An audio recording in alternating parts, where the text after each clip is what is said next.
将你们年轻一代人全部斩去。 Alur cerita, animasi Donghua. 都给我滚出来！ Chapter 1493. Ah, teriak Shenming. Ada sesuatu yang mendekatinya, membuat tubuhnya benar-benar hancur, seolah-olah dia terbuat dari keramik.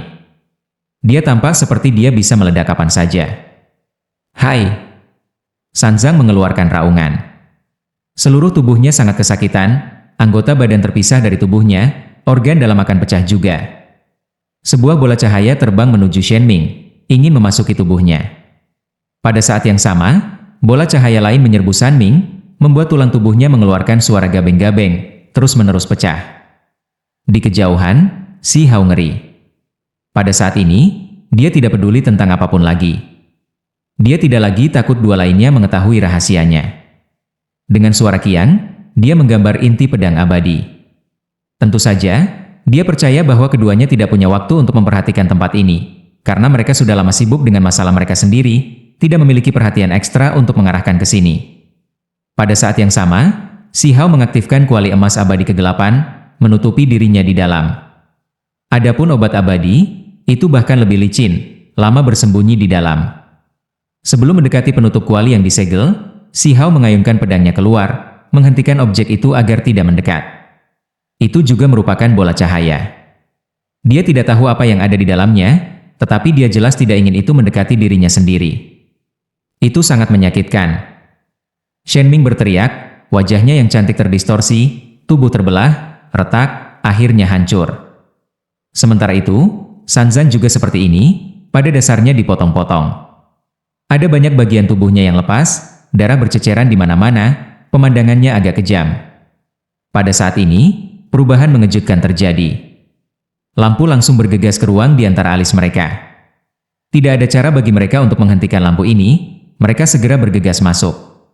Tulang depan mereka bersinar, dan kemudian setelah itu, pancaran itu meluas ke setiap bagian tubuh mereka, menyinari mereka seperti matahari, menerangi setiap bagian tubuh mereka. Suara keras gerinda sendi terdengar. Tubuh dua ksatria undead emas yang awalnya rusak mulai sembuh saat ini, tulang-tulangnya terhubung. Ini sangat aneh. Dada itu melepaskan cahaya, merobek tubuh mereka, tapi sekarang, ada bola cahaya yang masuk ke tengkorak mereka, sebenarnya akan menyembuhkan mereka. Sangat nyaman. Sanzang mengeluarkan erangan lembut. Bagi mereka, pengalaman es dan api adalah perubahan yang terlalu besar, perubahan ini terjadi terlalu cepat dan tiba-tiba. Cepat, lakukan seperti yang dikatakan Raja Pemakaman, pisahkan roh primordial dari tubuh. Shenming melepaskan teriakan rendah, menghentikan pemikirannya. Jenis perasaan nyaman ini membuat Satria Undead Emas benar-benar asyik, tidak dapat membebaskan diri mereka sendiri. Ini bukan hanya kegembiraan dari tubuh yang rileks, ada juga jenis kelonggaran dari jiwa. Sanzang menjadi berpikiran jernih. Dia segera berjuang bebas, berkeringat dingin. Pada saat itu, tubuhnya dipulihkan, penyembuhan daging. Anggota tubuhnya yang patah dan bagian lainnya tumbuh kembali. Dua garis cahaya keluar satu demi satu, ini adalah jiwa Shenming dan Sanzang. Mereka berjuang bebas dari daging mereka, meninggalkan tengkorak mereka, mengambang di udara. Pada saat ini, mereka menyaksikan dengan tenang ketika tubuh mereka berubah, dipelihara oleh zat misterius. Jika ini berlanjut untuk waktu yang lama, itu pasti akan mengalami kelahiran kembali, menjadi tubuh yang tidak terpatahkan. Apakah ini transformasi kita menjadi Raja Pemakaman? Shenming sangat terkejut. Itu seperti yang dikatakan legenda. Jangan terganggu. Sanzang mengingatkan. Mereka menatap tengkorak mereka. Cahaya kabur bersinar, berkelap-kelip, membuat tengkorak mereka misterius dan aneh. Itu karena fluktuasi kehidupan yang kuat dilepaskan, energi esensi melonjak, membuatnya lebih unggul dari semua bagian lain dari tubuh mereka. Di kejauhan, Si Hao melihat semuanya dengan jelas. Dia merasakan gelombang keterkejutan, mungkinkah benar-benar ada perubahan aneh yang akan terjadi? Namun, saat ini, dia tidak bisa repot dengan semua ini, karena dia punya masalah sendiri. Bola cahaya itu mendekat, akan menabrak tubuhnya. Sebelumnya, tebasan yang dia lepaskan tidak melakukan apa-apa. Cahaya itu masuk ke dalam kuali, jadi menutupi tutup kuali sekarang tidak akan melakukan apa-apa. Yang berbeda adalah dagingnya tidak terluka, tidak pernah pecah. Kedua orang itu terluka karena mereka terlalu dekat dengan artefak kuno. Tubuh mereka runtuh karena ini. Hal macam apa ini? Si Hao meretasnya. Dengan suara Ci, itu mengenai bola cahaya itu. Kali ini berhasil, langsung pecah menjadi dua. Namun, yang membuat Si Hao terkejut adalah bahwa itu dengan cepat bergabung bersama, apalagi bergegas ke dahi Si Hao, ingin masuk ke tengkoraknya. Si Hao sangat marah. Seluruh tubuhnya melonjak dengan cahaya warna-warni, menampilkan semua jenis teknik berharga, melapisinya, mengirim semuanya ke bidang cahaya ini. Namun, yang membuatnya terkejut adalah bola cahaya ini tersebar. Setelah menjadi beberapa ratus helai, itu masih tidak menyerah, terus bergegas ke kepalanya. Si Hao mengacungkan lengannya yang lain, menggunakan peti kayu busuk itu untuk menghancurkan bola cahaya yang terfragmentasi itu, segera menghamburkannya. Namun, pada akhirnya, mereka sekali lagi dengan cepat berkumpul, menyerbu tengkoraknya lagi. Hal aneh macam apa ini? Itu kebal terhadap semua metode ini? Bukannya itu tidak berguna, tetapi pada akhirnya, itu akan selalu berkumpul lagi, seolah-olah memiliki tubuh yang tidak pernah mati. Keringat dingin mengalir dari dahi Si Hao. Dia tahu bahwa dia harus menghentikannya, atau hasil yang paling mengerikan akan terjadi. Jika perubahan abnormal terjadi, dia akan menjadi siapa? Dia melakukan semua yang dia bisa untuk melawan. Bahkan jika dia tidak bisa menyingkirkan cahaya ini, dia masih harus mencoba. Dia terus-menerus membuatnya pecah, menghentikannya dari menyerangnya. Pada saat yang sama, Si Hao melihat ke kejauhan. Tindakan seperti apa yang mereka lakukan? Roh primordial Shen Ming dan San Zhang meninggalkan tubuh mereka, melayang di udara, menyaksikan tengkorak mereka sendiri menjadi gemerlap. Ini membuat Si Hao terkejut. Mungkinkah mereka menggunakan ini untuk menghindari transformasi abnormal? Tubuh kita menjadi lebih kuat. Ini adalah suara Shen Ming. Tidak bagus, aku dibatasi oleh gelombang kekuatan, akan diseret kembali ke tengkorak. San Zhang berteriak ketakutan.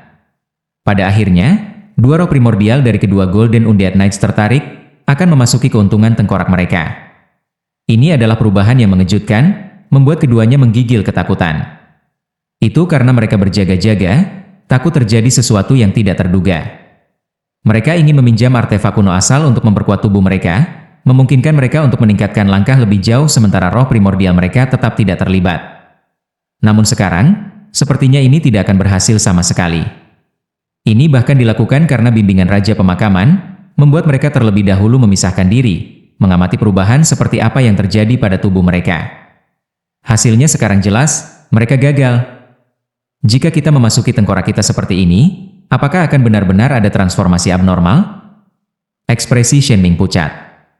Tidak mungkin, ini pertama kalinya kita melihat artefak kuno, tidak ada hal yang tidak menguntungkan yang akan terjadi. San Zhang menggelengkan kepalanya, mencoba untuk bangkit. Segera setelah itu, mereka bergegas menuju tengkorak mereka. Proses ini di luar kendali mereka segera ditarik ke dalam. Si Hao menggigil dalam hati. Secara pribadi melihat adegan ini. Dia merasa hasil ini sangat menakutkan. Apakah mereka berdua masih di sana? Apakah mereka masih hidup? Kedua ksatria Undead emas menutup mata mereka, benar-benar duduk. Tubuh mereka bersinar, dipelihara oleh gelombang kekuatan hidup yang kuat. Mereka terbungkus di dalam, menjadi seperti kepompong. Enyah. Si Hao meraung. Dia menyingkirkan kuali dan pedang, karena ini tidak berguna. Tidak peduli bagaimana dia menyerang, benda ini masih akan bergabung kembali. Dia sebelumnya berpikir untuk mengaktifkan inti pedang, membuat makhluk di peti mati tembaga muncul, serta pemandangan tanah pemakaman kuno yang mengalir dengan darah, tetapi dia gagal. Baru saja, hanya cahaya abadi kenaikan yang muncul. Inti pedang itu brilian, tetapi tidak bisa menghentikan hal ini terjadi. Pada akhirnya, cahaya warna-warni surgawi yang telah berubah menjadi ratusan helai mengalir ke tubuh Si Hao, dengan cepat menuju ke tengkoraknya, membentuk bola cahaya di sana, ingin menempelkan dirinya pada roh primordialnya. Bahkan sekarang, dia tidak tahu hal terkutuk macam apa ini. Si Hao menolak dengan semua yang dia miliki, tetapi hal ini sangat aneh. Itu berubah menjadi cahaya yang mengalir seperti riak, ingin memberi makan dan menjangkau roh primordialnya. Ini adalah pertama kalinya Si Hao merasa segugup ini. Bahkan kulit kepalanya terasa seperti mati rasa. Meskipun dia tidak terluka, dia masih merasa harus menghentikan ini. bahwa dia tidak bisa membiarkan situasi seperti ini terjadi. Namun, dia merasa sedikit tidak berdaya, tidak mampu menghentikan bola cahaya ini. Itu jelas akan bergabung dengan roh primordialnya. Pada saat yang sama, dia melihat Shen Ming dan Sanzang di kejauhan tiba-tiba membuka mata mereka, mengangguk ke arahnya. Ini benar-benar aneh. Orang harus mengerti bahwa barusan, mereka berdua masih melawan, namun sekarang, mereka benar-benar santai. Selain itu, mereka sekarang memiliki senyum damai, seolah-olah mereka sedang mandi di angin musim gugur. Namun, menurut pendapat Si Hao, tidak ada yang lebih menakutkan dari ini. Kemudian, keduanya memejamkan mata lagi, seolah memasuki pengasingan, mengalami sesuatu. Tanah asal apa? Si Hao ingin mengaum. Tempat ini terlalu menyeramkan. Mungkinkah Raja Pemakaman dilahirkan seperti ini? Si Hao berteriak, melakukan semua yang dia bisa. Energi esensi seluruh tubuhnya meletus, dan kemudian 3 garis energi abadi mekar muncul di atas kepalanya. 3 bunga dao besar bermekaran. Ada sosok kecil yang duduk di antara mereka berdua. Saat ini, mereka berdua tiba-tiba membuka mata mereka, mengangkat kepala mereka dan meraung ke langit. Dari 2 sosok kecil tertinggi, salah satu dari mereka tampaknya hidup di masa lalu yang jauh, tetapi memiliki kekuatan yang luar biasa, membuat bola cahaya itu benar-benar bergetar. Ada satu lagi yang hidup di masa sekarang, juga sangat kuat. Seolah-olah cahaya listrik dingin berkedip-kedip di matanya, menatap bola cahaya itu. Sayangnya, 2 sosok kecil ini sama-sama dibatasi. Orang yang diduga hidup di masa lalu yang tak berujung memiliki jejak reinkarnasi di atasnya, mengikatnya di tempatnya, sementara orang yang hidup di dunia sekarang memiliki seberkas energi primordial yang melilitnya, mengikatnya.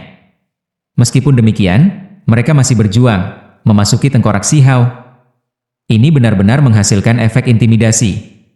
Bola cahaya itu pada akhirnya tidak berani bertindak sembarangan, mundur, menempel pada ruang di antara alisnya. Pada saat ini, Si Hao memindahkan inti pedang. Ini adalah pedang abadi-abadi, saat ini sudah menyusut menjadi 1 inci panjangnya, muncul di antara alisnya. Kedua sosok kecil itu meraung bersama. Inti pedang benar-benar bersinar, menjadi sangat cemerlang.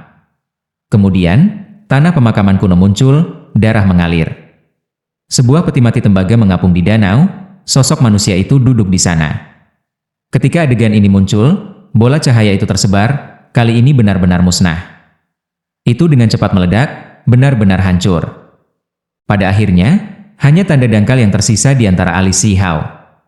Jika seseorang tidak melihat dengan hati-hati, mereka tidak akan menyadarinya sama sekali. Ketika semuanya tenang, Si Hao merasakan seluruh tubuhnya berkeringat dingin. Dia hampir pingsan karena dehidrasi. Bahkan sekarang, dia tidak tahu apa bola cahaya itu. Namun, dia merasa seperti dia pasti tidak bisa membiarkannya memasuki tengkoraknya dan bergabung dengan roh primordialnya. Tiba-tiba, gunung runtuh, suara deru laut dilepaskan.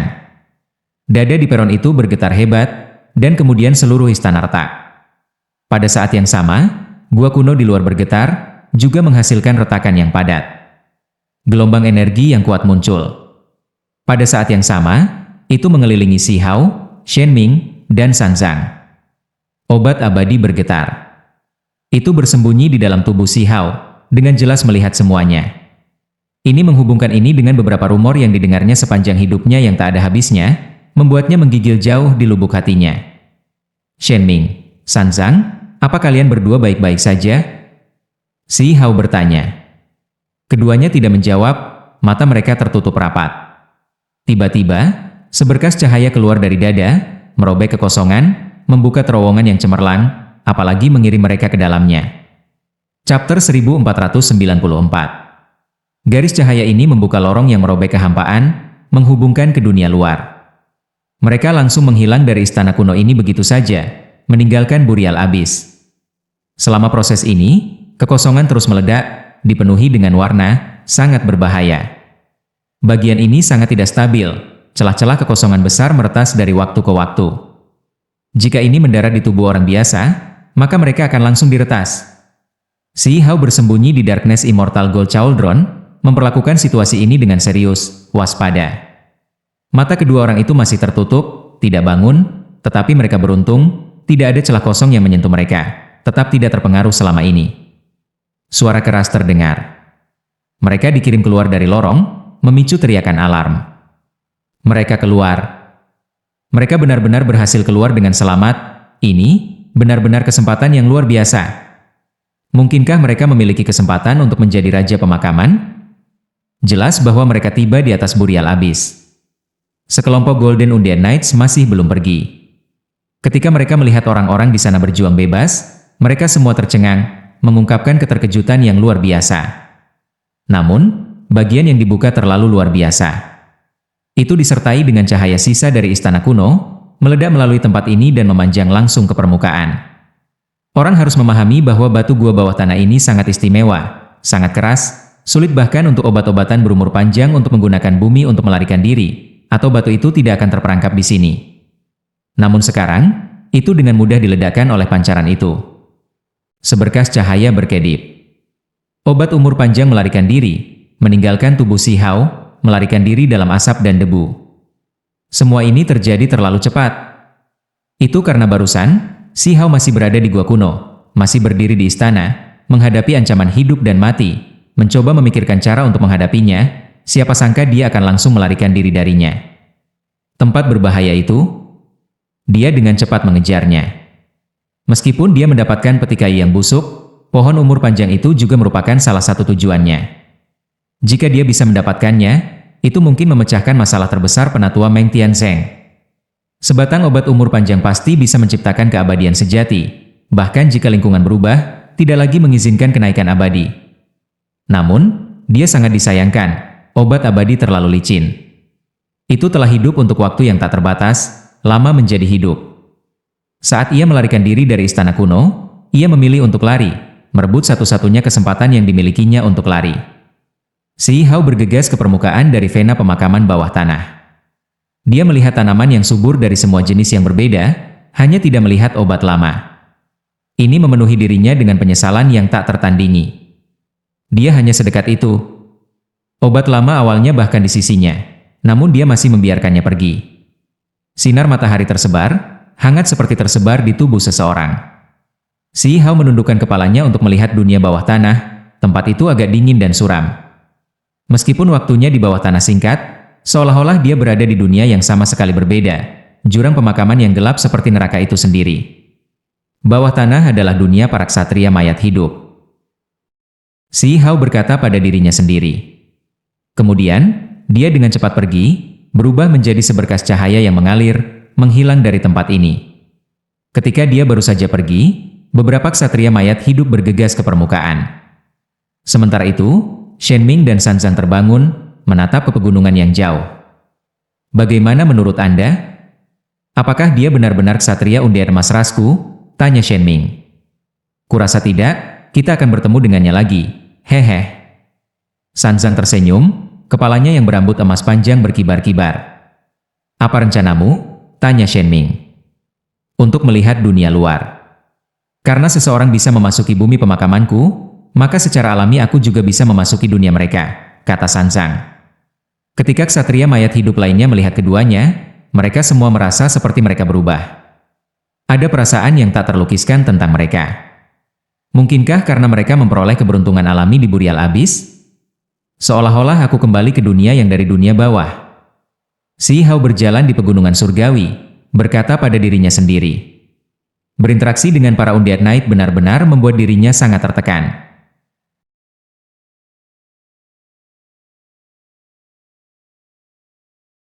Apa jenis spesies mereka? Sebagian besar dari mereka seperti mayat kuno, terkubur di peti mati bawah tanah, beberapa dari mereka seperti yang berasal dari dunia luar, beberapa bahkan lebih surgawi, tidak mungkin untuk dibedakan. Wilayah pemakaman terlalu misterius, tidak ada yang mau masuk ke kedalamannya, apalagi orang yang berani benar-benar menggali kuburan. Benda ini terlalu merepotkan, aku tidak punya cara untuk menyingkirkannya. Si Hao merasa sedikit tidak berdaya. Dia memegang peti kayu busuk di tangannya, tidak ada cara untuk menyimpannya di dalam dirinya sama sekali. Dia juga tidak bisa meletakkannya di artefak magis spasial.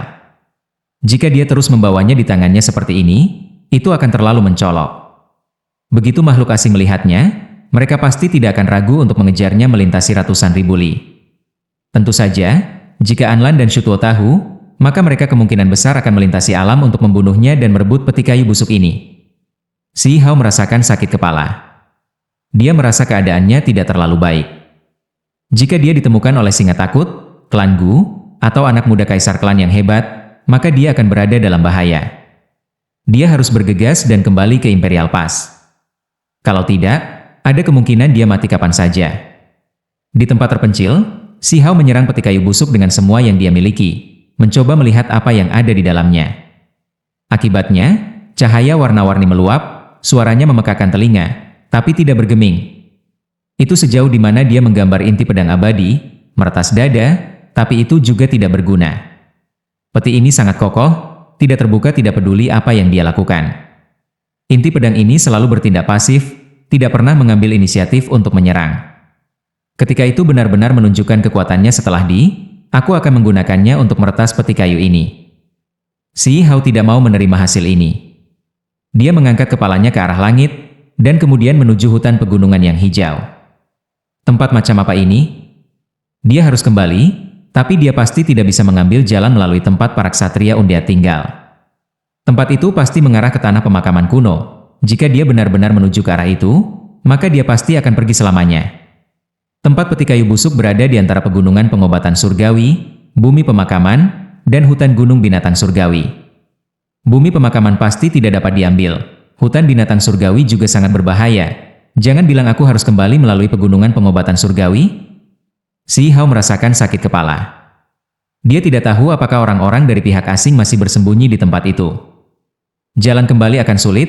Apa yang harus dia lakukan untuk kembali ke Imperial Pass dengan damai? Pegunungan pengobatan surgawi, bumi pemakaman, hutan binatang surgawi, ini semua adalah tempat aneh dengan lingkungan yang aneh. Sangat sulit untuk membuka lorong spasial melalui tempat-tempat ini, atau mereka tidak akan dikenal sebagai tempat bahaya. Daerah-daerah ini berhasil mengganggu jalur normal para pembudidaya, seperti parit surgawi. Ini tidak akan berhasil, saya harus memilih jalan yang berbeda. Kalau tidak, para dari sisi lain kemungkinan besar akan membuka kantong mereka, hanya menungguku untuk melompat. Si Hao bergumam. Dia cemas dan ketakutan, tetapi setelah memikirkan semuanya dengan hati-hati, dia merasa bahwa Shutuo dan Anlan seharusnya tidak dapat melakukan apapun padanya. Itu karena mereka telah bersiap selama bertahun-tahun, dan baru pada saat itulah mereka menampilkan serangan lintas alam itu. Namun, pada akhirnya, mereka masih gagal, dihentikan oleh Raja Pemakaman.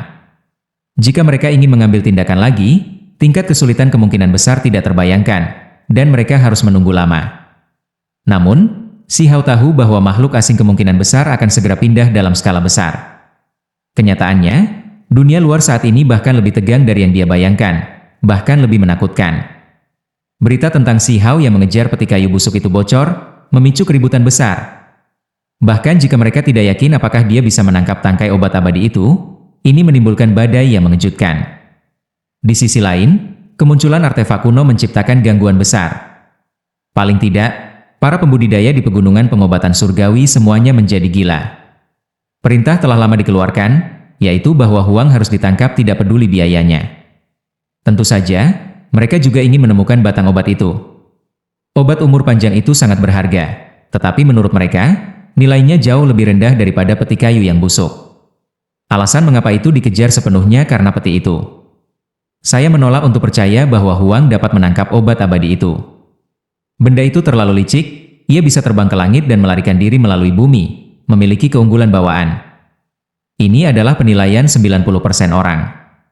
Namun, pihak lain masih tidak mau santai. Semua orang yang bersentuhan dengan peti kayu busuk itu harus ditangkap. Ini terutama terjadi sekarang dengan Huang mengejar tangkai obat abadi itu. Mereka hanya takut dia akan mendapatkannya. Jika itu terjadi, maka segalanya akan jauh lebih merepotkan. Sialan, bukankah itu sebatang obat? Mengapa akhirnya terlibat? Seseorang dari pihak asing mengutuk. Banyak ahli terdiam. Ini hanya sebatang obat tua, namun ini gila, bersaing dengan mereka di dada. Mereka benar-benar tidak tahu harus berkata apa tentang ini. Masalah ini bahkan lebih serius dari yang dibayangkan Si Hao. Makhluk-makhluk pihak asing menjadi gila, sejumlah besar pria bergegas, hendak menjungkir balikan tempat ini. Mengapa kita tidak meminta pendapat leluhur kuno Anlan dan Shutuo? Mereka pasti bisa menemukan di mana peti kayu busuk itu sekarang. Seseorang menyarankan. Apakah Anda pikir kami membutuhkan Anda untuk memberitahu kami? Namun, tidak ada cara untuk menyimpulkan keberadaan peti itu, tidak akan ada hasil apapun. Ketika itu adalah target ramalan, hanya hamparan kekacauan utama yang bisa dilihat. Seseorang berkata sambil menghela nafas, merasa sangat tidak berdaya. Bahkan Anlan atau Shutuo tidak bisa berbuat apa-apa. Bagaimanapun, mereka dihentikan oleh Heaven Abyss di sisi lain, apalagi, peti itu benar-benar terlalu luar biasa. Alasan mengapa pihak asing dapat menemukan bagian dari tanah keji itu bukan karena Raja Abadi menyimpulkan daerah itu, tetapi murni karena peta kuno. Pelaporan. Makhluk tertinggi Gu Clan telah tiba, makhluk tertinggi Kaisar Klan juga telah tiba. Masalah ini telah diaduk besar sekarang, makhluk paling kuat yang bisa ditoleransi dunia ini telah datang secara pribadi. Di sekitar Divine Medicine Mountain Range, ada seorang kultivator hebat dari Self-Release Realm yang berkata, ini memicu keributan besar. Klan Kaisar sangat sedikit, dan klan Gu adalah ras yang sebanding dengan Raja Abadi. Bahkan dengan makhluk tertinggi dari jenis ras ini muncul, efek dari masalah ini pasti tidak terbayangkan. Jelas bahwa level tertinggi pihak asing benar-benar terganggu. Jika keberadaan Abadi bisa menyeberang, mereka pasti akan berbondong-bondong. Di luar pegunungan Divine Medicine, semuanya sudah meletus. Ini adalah gangguan besar yang belum pernah terjadi sebelumnya, dan kemudian dengan cepat berubah menjadi badai besar. Adapun peringatan Si Hao sebelumnya telah melepaskan ksatria mayat hidup wanita, membuat beberapa tulang kering keluar dari pegunungan Divine Medicine, memberikan peringatan di padang pasir, itu membuat Penatua Agung Meng Tianzeng berhenti, dia tidak memasuki tempat ini. Sebenarnya, Meng Tianzeng tahu betapa berbahayanya itu. Namun, demi menyelamatkan Si Hao, dia tidak ragu untuk menempatkan dirinya dalam bahaya. Ketika Penatua Agung mengetahui bahwa Si Hao tidak dalam bahaya di dalam pegunungan pengobatan surgawi, menggunakan metode yang berbeda untuk menyatakan keselamatannya, apalagi memberinya peringatan sebagai gantinya, dia untuk sementara tenang, menjauh dari jebakan ini. Sekarang, wilayah ini menjadi sumber kekacauan. Itu sudah melebihi antisipasi kedua belah pihak di awal. Semua ini karena penampilan peti kayu yang busuk. Huang mungkin mendapatkan benda itu. Ini tidak akan berhasil, cepat dan keluar, rebut peti kayu itu. Bukan hanya sisi lain, bahkan Imperial Pass merasa sulit untuk tenang, menghasilkan gelombang besar. Huang, hidupmu benar-benar gigih. Bukan hanya kamu tidak mati, kamu bahkan sepertinya telah mendapatkan benda kuno itu. Namun, itu bukan milikmu. Si Hao tidak akan pernah menyangka bahwa kupu-kupu kecil yang adalah dirinya sendiri, hanya dengan sedikit kepakan sayapnya, akan menimbulkan badai di kedua sisi. Gelombang besar melonjak, badai besar mendekat. Lanjut di video chapter berikutnya. Terima kasih.